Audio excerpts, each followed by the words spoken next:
বিশ্ব যখন আরেকটি ভয়াবহ যুদ্ধের আশঙ্কায় প্রহর গুনছিল, ঠিক তখনই নাটকীয় মোড় নিল পরিস্থিতি। মার্কিন প্রেসিডেন্ট ডোনাল্ড ট্রাম্প ঘোষণা দিয়েছেন ইরান এবং পশ্চিম এশিয়ায় তার মিত্র দেশগুলোর বিরুদ্ধে পরিকল্পিত সামরিক অভিযান আপাতত স্থগিত রাখা হয়েছে। ট্রাম্পের দাবি যুদ্ধ নয়, এখন শান্তির পথেই এগোতে চায় সংশ্লিষ্ট দেশগুলো। তবে সেই শান্তির বিনিময়ে রয়েছে যুক্তরাষ্ট্রের কঠোর কিছু শর্ত।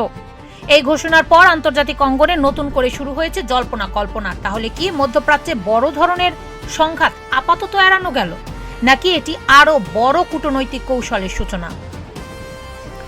ট্রুথ সোশ্যালে দেওয়া এক পোস্টে ট্রাম্প জানান, ইরান সহ পশ্চিম এশিয়ার কয়েকটি দেশ যুক্তরাষ্ট্রকে অনুরোধ করেছে যেন নতুন কোনো সামরিক হামলা না চালানো হয়। তার ভাষ্য অনুযায়ী তারা একটি সমঝোতায় পৌঁছাতে আগ্রহী এবং যুক্তরাষ্ট্রের প্রধান শর্তগুলোও মেনে নিতে প্রস্তুত। ট্রাম্প স্পষ্ট করে বলেন, সম্ভাব্য চুক্তির সবচেয়ে গুরুত্বপূর্ণ দুটি বিষয় হলো হরমুজ প্রণালী সম্পূর্ণভাবে খুলে দেয়া এবং ইরানের পারমাণবিক কর্মসূচি থেকে উদ্ভূত হুমকির অবসান। তার মতে এই দুই শর্ত বাস্তবায়িত হলে শুধু যুক্তরাষ্ট্র নয়, পুরো নিরাপত্তা ব্যবস্থা আরও শক্তিশালী হবে। মার্কিন প্রেসিডেন্ট আরও দাবি করেন, দ্বিতীয় বিশ্বযুদ্ধের পর সবচেয়ে শক্তিশালী সামরিক প্রস্তুতি নিয়েই ইরানের বিরুদ্ধে অভিযান চালাতে যুক্তরাষ্ট্র সম্পূর্ণ প্রস্তুত ছিল। তার বক্তব্য অনুযায়ী প্রয়োজন হলে ইরানকে ভয়াবহ ক্ষতির মুখে ফেলতে সক্ষম আমেরিকা, কিন্তু তিনি চান না ইরান ধ্বংস হয়ে যাক, বরং আলোচনার মাধ্যমে একটি দীর্ঘমেয়াদী সমাধান হোক। ট্রাম্প আরও বলেন, শুধু যুক্তরাষ্ট্র নয়, ইসরায়েলও এই সম্ভাব্য শান্তি চুক্তিতে সম্মতি দিয়েছেন এবং তা দ্রুত বাস্তবায়নের আহ্বান জানিয়েছেন। তবে এই দাবির সত্যতা নিয়ে উঠেছে প্রশ্ন, কারণ ট্রাম্পের বক্তব্যের পর এখন পর্যন্ত ইরানের পক্ষ থেকে কোনো আনুষ্ঠানিক প্রতিক্রিয়া পাওয়া যায়নি। আন্তর্জাতিক বিশ্লেষকদের মতে একতরফাভাবে দেয়া এমন ঘোষণাকে নিশ্চিত তথ্য হিসেবে গ্রহণ করার আগে তেহরানের অবস্থান জানা জরুরি। অতীতেও কাতার ও পাকিস্তানের মধ্যস্থতায় ইরান ও যুক্তরাষ্ট্রের মধ্যে একাধিক দফা শান্তি আলোচনা হয়েছিল, এমনকি একটি সমঝোতা স্মারকেও স্বাক্ষর হয়েছিল, কিন্তু শেষ পর্যন্ত তা পূর্ণাঙ্গ চুক্তিতে রূপ নেয়নি। ফলে এবারও বাস্তব অগ্রগতি কতটা হবে তা নিয়ে রয়েছে যথেষ্ট সংশয়। উল্লেখ্য, সাম্প্রতিক উত্তেজনার সূচনা হয় জর্ডানে মার্কিন সামরিক ঘাঁটিতে হামলার পর।